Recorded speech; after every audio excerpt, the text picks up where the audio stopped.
অন্নপূর্ণা যোজনা প্রকল্পের টাকা পেতে না পেতেই কিন্তু যুবশক্তি ভরসা কার্ডের ঘোষণা হয়ে গেল। এর জন্য আপনাদের কি করতে হবে, কবে থেকে টাকা মিলছে, কে কে পাবেন, কত টাকা মিলবে, কোন অ্যাকাউন্টে টাকাটা ঢুকবে এবং নতুন করে কি অ্যাপ্লাই শুরু হবে বা নতুন করে আবার অ্যাপ্লাই করতে হবে, এসব তথ্য থাকছে এই ভিডিওতে। তো কবে থেকে টাকা পাচ্ছেন জুন মাস কিংবা আনুমানিক তার পরের মাস থেকে।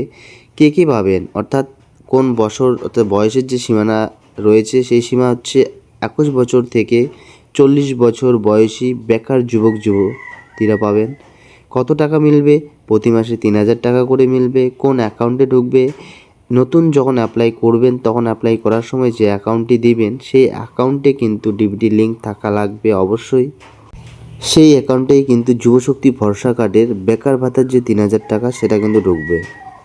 এখানে একটা কথা জানিয়ে রাখি, এখানে যেহেতু বলা হয়েছে যে যুবক যুবতীরা পাবেন, যে মহিলাদের 21 বছর থেকে 40 বছরের মধ্যে রয়েছে, অর্থাৎ তারা কি তাহলে দুটো প্রকল্পই পাবে, অন্নপূর্ণা এবং এই যুবশক্তি?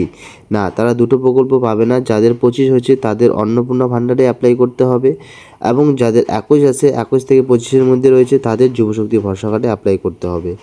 তারা কোনোভাবেই কিন্তু দুটো প্রকল্পের টাকা পাবে না। তো এই যুবশক্তি ভরসা কার্ড প্রকল্প ঘোষণা হয়েছে, কিন্তু এর এখনও সরকারিভাবে কোনো নোটিফিকেশন বেরোয়নি। খুব তাড়াতাড়ি আশা করা যায় খুব তাড়াতাড়ি কিন্তু বের হয়ে যাবে।